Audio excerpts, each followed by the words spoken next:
Como é que estão, meus camaradas? Há quanto tempo? Primeiramente eu tenho que pedir desculpa aí pra vocês. Espero que esteja tudo bem com o áudio. Eu vou gravar numa lapada só aqui e conversar com vocês. Tenho que pedir desculpa porque o último vídeo meu, o celular tava em pé. E aí não deve ser uma visão muito legal pra quem vê no vídeo, né? Pra quem vê no celular, tudo bem, mas pra quem vê no vídeo não fica tão bom, né? Então, não sei. Também escreve aí depois, se vocês quiserem, como é que é melhor pra vocês. Até pra eu saber se a galera que me vê do celular ou se vê como é que fala? Do computador. Bom, hoje eu vou falar duas coisas, né? Que eu tô a fim de falar. Eu queria falar ontem, tava com o pensamento de falar e acabei não fazendo, mas hoje me deu vontade de falar de novo. Uma coisa é o seguinte, tem nada a ver com... Tem a ver com política, mas não tem ao mesmo tempo. Tem a ver mais sobre como o ser humano trata um ao outro. É sobre o goleiro Cássio do Corinthians. Eu vou falar jogo rápido, tá? Isso aqui é uma mensagem até pra ele. Se eu conseguir fazer chegar a ele, eu vou lutar para que isso aconteça. Eu vou pedir para um camarada meu aí, que vocês talvez até saibam quem é, para que entregue, não sei se tem condição. E depois eu vou falar, então fica aí, porque depois eu vou falar sobre a Revolução dos Cravos, que hoje faz seu aniversário, né?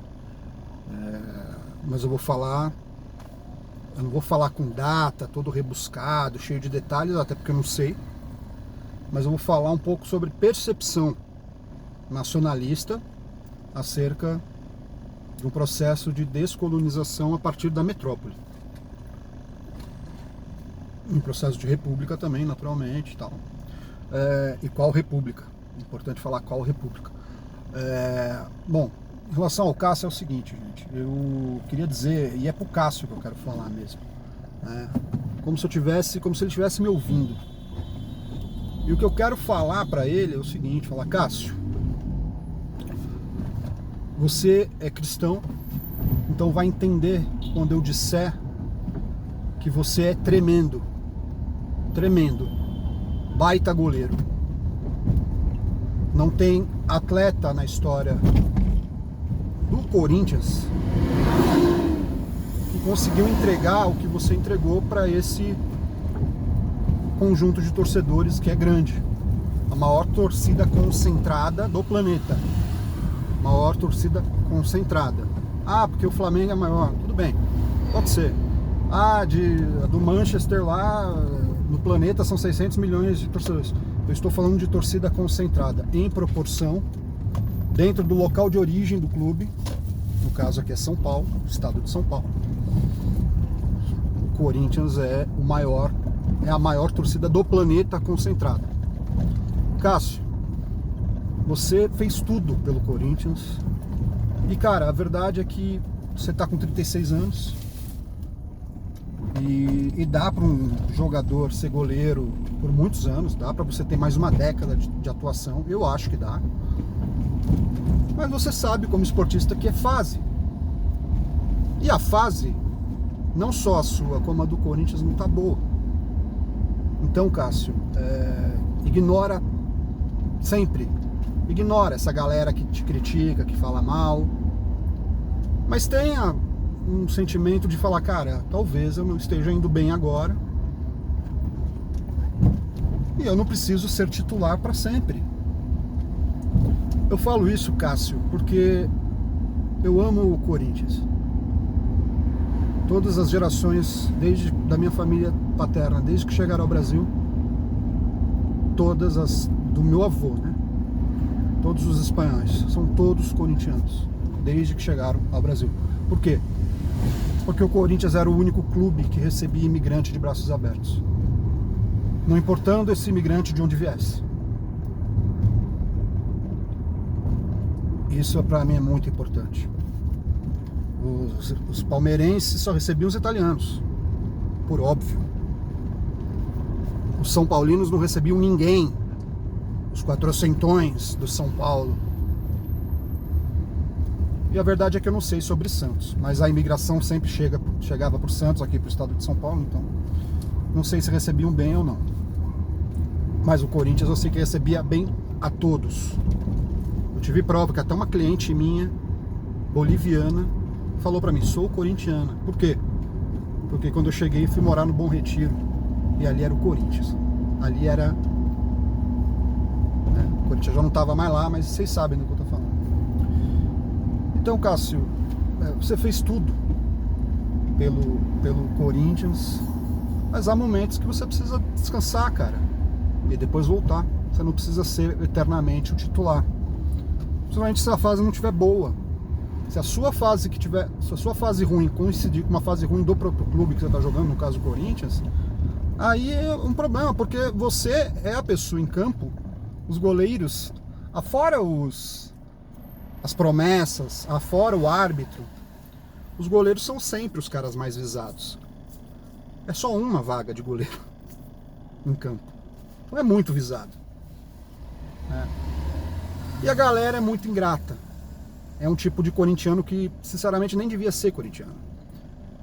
Que não aguentaria, não tá aguentando 5 anos de jejum, quanto mais aguentar 21 anos de jejum, como meu pai aguentou, meu avô. Ou seja, meu pai só foi ver título, Cássio, quando ele já tinha... Ele tava lá contra a Ponte Preta. E ele tava lá também na invasão em 76. Ele só foi ver título então com 17 anos, 77, com 17 anos. O meu avô morreu sem ver o Corinthians depois de 50, depois da era do time de ouro de 50. Ele morreu sem ver o Corinthians ser campeão de novo. Morreu em 72, acho, eu não lembro. Então, assim, tem uma galera que, assim, não tem memória. Isso tem a ver com o povo brasileiro, que também não tem memória. O povo brasileiro não tem memória. O povo brasileiro esquece nos últimos... nos 15 anos que se passaram, o povo brasileiro esquece o que aconteceu nos últimos 15 anos. Ele não é um povo que normalmente revisita a memória. É um problema, é um traço da nossa civilização brasileira que deveria mudar. Mas não sei se vai mudar. Não no curto prazo. E aí as pessoas padecem disso. Pessoas que são gratas a você como ser humano passam a não ser mais. E eu vi um dia, acho que foi ontem, um cara falando sobre você, falando que gratidão não tem validade. É verdade. Gratidão não tem que ter validade. Mas a verdade também é que a ingratidão também não tem validade. Que nem sempre as pessoas são gratas à vera, de verdade. Acham mais que é sua obrigação porque você ganha bem. As coisas não são assim. Eu acho, Cássio, sinceramente, que você devia descansar um pouco. Sim, continuar. Que bom que você falou que você está indo atrás de ajuda psicológica, psiquiátrica. Mas você não deveria nem pensar em sair do Corinthians. Para mim, você tem que passar, Vladimir, como jogador já histórico que você é, mas com mais um recorde. O jogador com o maior número de jogos pelo Corinthians. E o Vladimir não vai achar ruim que isso aconteça, tenho certeza. Porque sem ser você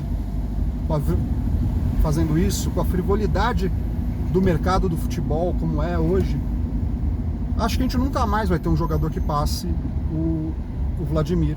E talvez a gente não tenha mais um jogador que passe você, mesmo que você não tenha ainda passado o Vladimir. Então você pode quebrar esse recorde, fica. Mas você tem que ficar no banco, porque você é um líder. Você é o líder do Corinthians. Entendeu? Não é porque dirigente falou, não. É porque o povo, a maior parte dos corintianos gosta de você e estar contigo. Ergue a cabeça, dá um tempo pra si, cuida um pouco da família. Você tem que, pra mim, ajudar o Corinthians depois a preparar goleiro pra ser catador de pênalti como você é, ser um goleiro mágico como você é. Você não foi, você é.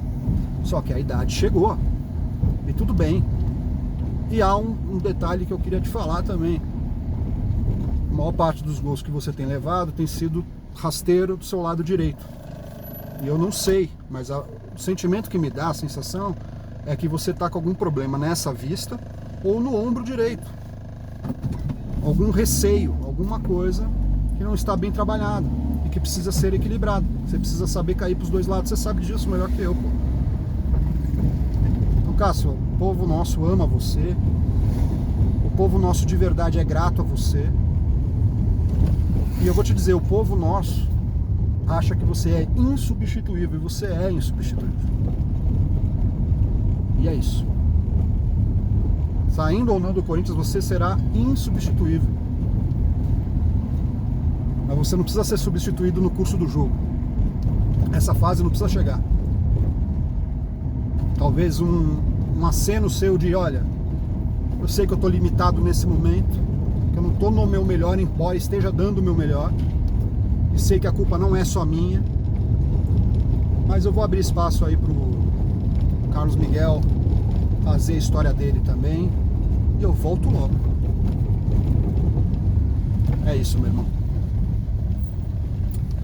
Camaradas, desculpa esse parênteses aí que eu precisava fazer. Agora eu vou passar a falar um pouco sobre a Revolução dos Cravos. Bom, vocês sabem que Portugal estava num momento em que, nos anos 70, em que todo mundo mesmo, quando eu falo todo mundo, estava exigindo de Portugal que foram as últimas colônias a serem libertas, né, de certa forma. O conjunto de colônias grande, né, cada uma numa época, claro, Cabo Verde, Angola, Moçambique, né, enfim, Guiné, todas essas colônias, elas foram tomando seus movimentos de libertação nacional, e Portugal sofreu uma pressão forte. Era uma época que o mundo queria mostrar, olha, a democracia, o capitalismo venceu, não é esse modelo, embora é lógico que fosse o capitalismo, o modelo de nacionalismo xenofóbico, né, proto-fascista, inclusive, do Salazar e do Marcelo Caetano. O mundo queria dizer não, quem venceu é o mundo democrático, ainda que capitalista, embora a gente saiba que o capitalismo freie as democracias quando for necessário para o próprio capitalismo sobreviver, né? Mas havia essa pressão a Portugal para que Portugal liberasse as suas colônias. E tudo isso é consumado ao mesmo tempo em que Portugal vai perdendo suas possessões. Isso tudo é consumado ao mesmo tempo que os próprios militares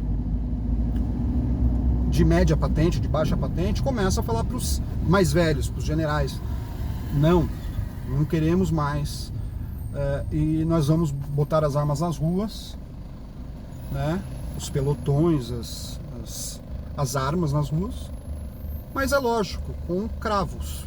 A ideia, tem uma senhora que vai lá e coloca um cravo, e aquilo vira uma espécie de uma tradição, e todos eles começam a sair com as armas, com um cravo, a flor cravo no cano, mostrando que aquilo não era para atingir a população, embora tivesse muita gente da população ainda que acreditasse naquele governo salazarista, mesmo que não fosse mais o de Salazar. E houve uma quebra na hierarquia, na estrutura militar, e o exército português, a base do exército português, faz o que a gente conhece como a Revolução dos Cravos, e depõe Marcelo Caetano. Marcelo Caetano fala: olha, eu vou entregar o poder para um X militar lá, que era um cara que queria manter a estrutura, não passa o governo para revolucionário, para desertor, para amotinado, né?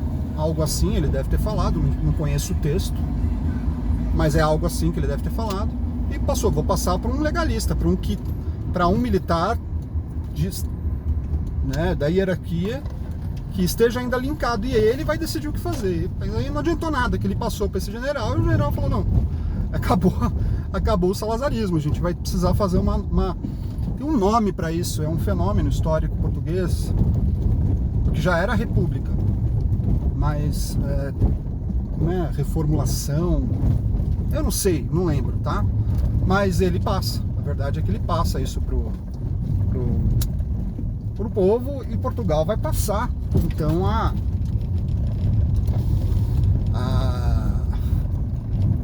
ter uma nova, eu tô querendo lembrar essa palavra, mas não vou lembrar, Mas Portugal vai passar a ter essa reformulação da sua república e passar para moldes democráticos e tal, né?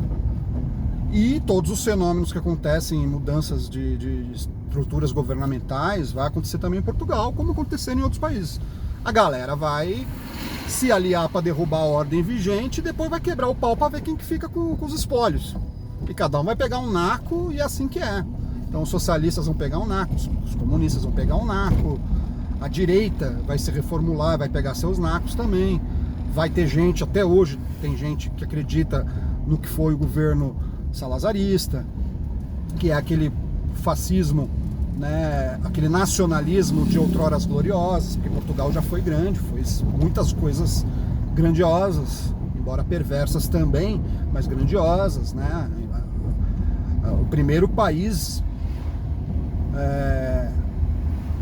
a ser um estado moderno do planeta foi Portugal. E quando eu falo estado moderno é porque a sua original, o seu território original nunca foi mexido desde que nasceu. Ele foi expandido e nunca mais, e ele nunca perdeu espaço. Todos os outros países não podem falar isso. Todos os outros países e etnias que foram se juntando como nações, formando, avançaram, perderam, retrocederam. Tem pedaço de terra até hoje que é brigado, gera problemas entre 2 ou mais países, né? Tem casos, Bolívia com Chile, Bolívia com Peru, se eu não me engano, Brasil com Uruguai, Essequibo agora, Venezuela com, né, como vocês estão acompanhando, a Rússia, a Polônia, a Ucrânia, onde você quiser você vai encontrar, Estados Unidos, onde você quiser você vai encontrar problema. Portugal não teve esse problema. Portugal se resolveu muito cedo e se jogou para o mar muito cedo, porque não tinha acesso para o Mediterrâneo. Então o caminho do Portugal é um caminho até místico, porque precisou encontrar no oceano, no vasto oceano, e não no Mare Nostrum, não no Mediterrâneo. Então Portugal se resolveu muito cedo, mas também se perdeu muito cedo. E se perdeu muito economicamente, porque fez depender a sua economia sob a forma com que integravam os novos terrenos, os novos territórios ao seu império. Entendeu? E dependeu muito disso, de escravizar pessoas. E chega uma hora que a conta não fecha, né? Porque o mundo mudou, foi mudando. Houve outros países que conseguiram, por não ter o que Portugal tinha, precisaram fazer outras formas, outras soluções para suas economias. Depois esses países começaram a forçar Portugal a parar, né, com o tráfico de seres humanos, né? Então Portugal vai perdendo sua importância, mas teve força para manter por muitos séculos, mais do que quase todas as outras metrópoles da Europa, as suas possessões, suas colônias, chamem como quiser, no fim dá no mesmo, né? Teve força, até que não teve mais, até que o mundo falou, não, basta, sanção, um monte de coisa. Mas aí eu vejo os jornalistas, né, da CBN, a CBN tá super revolucionária agora, porque o governo, sei lá, né, o que tá acontecendo, né, tem uma mina lá que é toda saidinha lá, esqueci o nome dela, mas eu escuto todo dia praticamente, toda saidinha, não, porque a revolução, tal, não sei o que, precisamos lutar pela democracia, Rede Globo, ela falou, não tem nada a ver com isso, eu não trabalhava na Globo na época que a Globo apoiou a ditadura, fez o que fez com o país, por várias vezes, não é só a ditadura de 64, a Globo ajudou a matar Getúlio Vargas, né, a que ele se suicidasse. A Globo é a Globo, velho, não vai mudar, né? Mas aí eu vejo gente até responsável falando mesmo, não, porque temos que valorizar a democracia. Mas assim, eu pergunto uma coisa, e é pra fechar, e é aí que vai o intuito do vídeo, né? Que é o seguinte: democracia para quem? Cara pálida. Que democracia?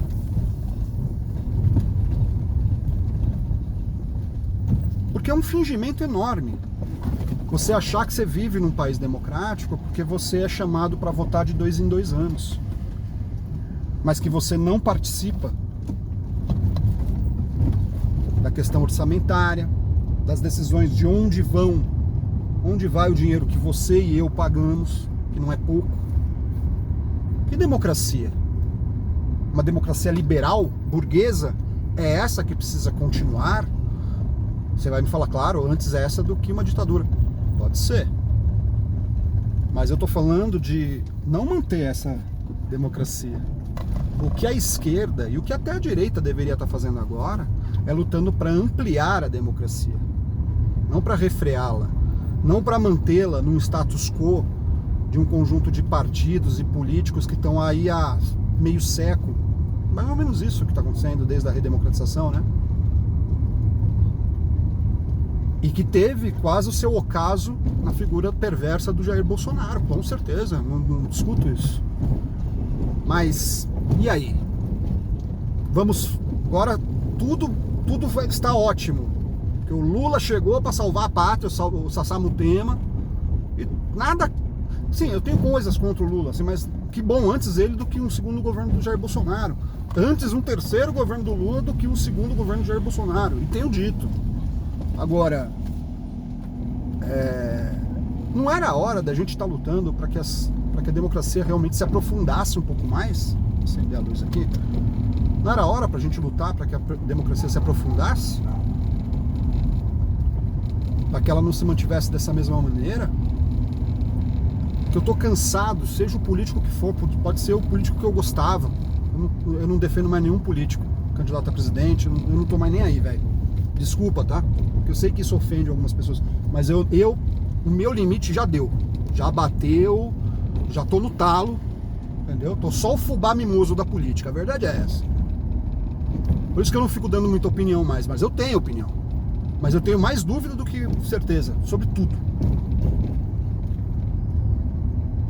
Mas ao invés de a gente acreditar no que um político vai e fale, sabendo que ele não é capaz de fazer sozinho o que ele está falando, porque depende de um conjunto de pessoas que vão ser eleitas também, o Congresso e tal, as suas casas legislativas,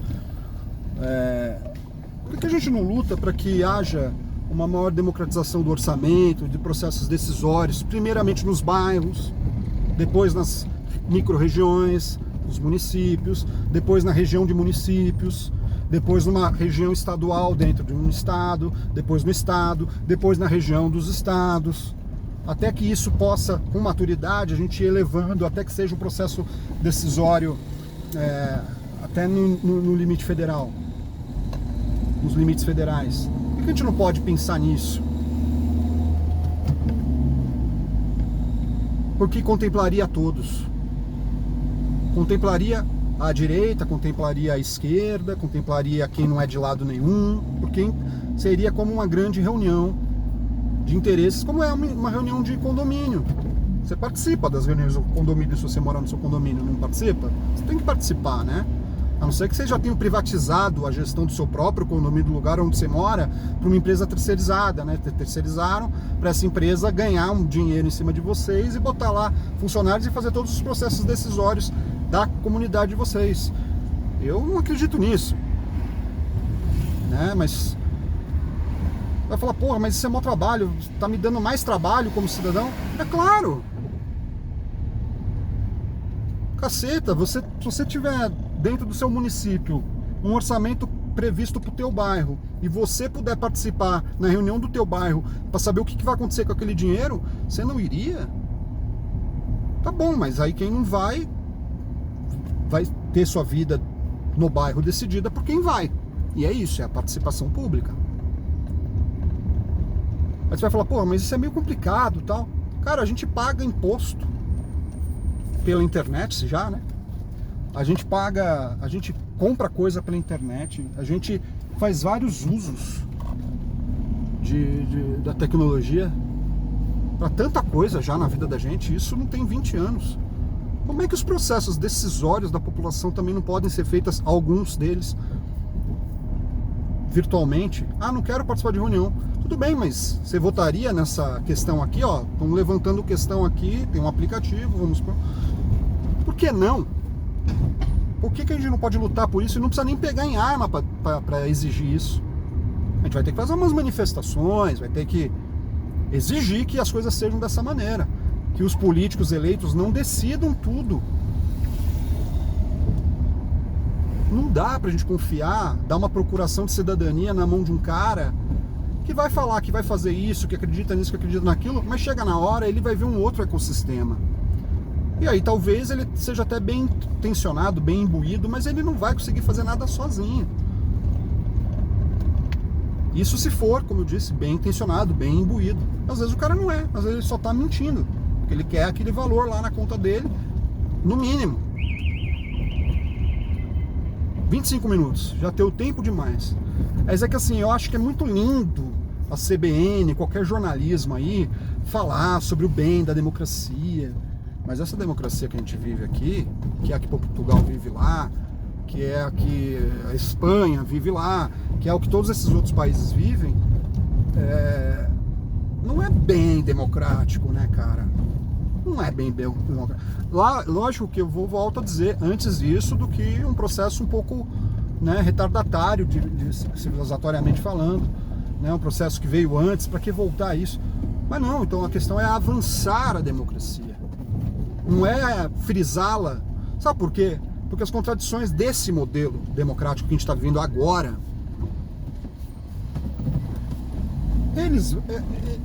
as contradições vão aparecer porque é um fenômeno histórico. E aí esses caras que questionam a democracia para substituí-la por algo atrasado, eles vão cada vez mais surgir, eles vão juntar forças. E olha, eu vou te falar uma coisa, hoje a direita está mais organizada que a esquerda, globalmente falando. Esses caras conseguem conciliar seus interesses e os valores são substituíveis para essas pessoas, com certeza.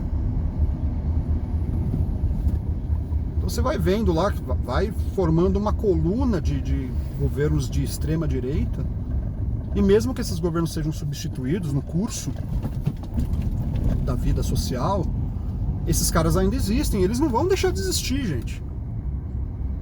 Bolsonaro não vai deixar de existir, pode prender o cara, pode matar ele, não vai deixar de existir. O bolsonarista já existe, ele é um fato, como tem salazarista até hoje, como tem franquista na França, na Espanha até hoje, como tem, cara, nazista por aí, como tem fascista no mundo, entende? Então a gente tem que avançar a democracia, até para que esses caras participem e esses caras sejam diluídos dentro do processo decisório. Mas a gente tem que aumentar a capacidade das massas opinarem sobre seus destinos e não entregar isso na mão de um Sassamutema. Sassamutema daqui, Sassamutema dali, Salvador da Pátria daqui, Salvador da Pátria dali. Porque a gente precisa da figura do líder, precisamos. Mas líder tem as pencas no mundo. O problema é que quando esse líder entra dentro de um ecossistema um ecossistema já dado, esse cara também é diluído. Então vamos pela diluição, vamos pela liquidez, né? Aquela questão líquida, né? Como é o nome do cara lá que falava, que é o Bauman, né? Tudo é líquido, blá, blá. Tudo bem, vamos pelo... Você não consegue segurar o líquido na mão, ele vai vazar de algum jeito. Então vamos por essa liquidez, eu não vou falar liquidação, porque liquidada está essa democracia liberal burguesa, mas vamos pela liquidez das decisões, para algo que não possa ser preso na mão de um cara só, mas que pode ser um pouco melhor represado, orientado na mão de um conjunto maior de pessoas da população. Sabe por quê? Porque quando doer no bolso, quando doer na vida dessa própria pessoa, essa pessoa não vai votar com ideologia exatamente, ela vai votar com os interesses dela. Então vamos ver os interesses de todos ao mesmo tempo. E como é que você faz isso? Ampliando a participação em cima do orçamento e de alguns processos decisórios, a partir, como eu te falei, de baixo para cima, do bairro, da região dos bairros, do município, da região dos municípios, assim vai, até chegar lá nas escalas federais. E de repente até globais no futuro, vai saber. O que a gente não pode é deixar isso na mão das corporações, das multinacionais e dos governos. Sejam eles bem interessantes, sejam eles governos bem interessantes, bem imbuídos, bem intencionados, ou não. A gente não pode depender de governos bem intencionados. Porque a gente não pode depender da fragilização do Estado para achar que a vida vai funcionar. Não, é a ampliação nesse aspecto do Estado. É isso. Um abraço. Deixa o like aí, ô caceta. Deixa o like aí, tal. E vamos se falando.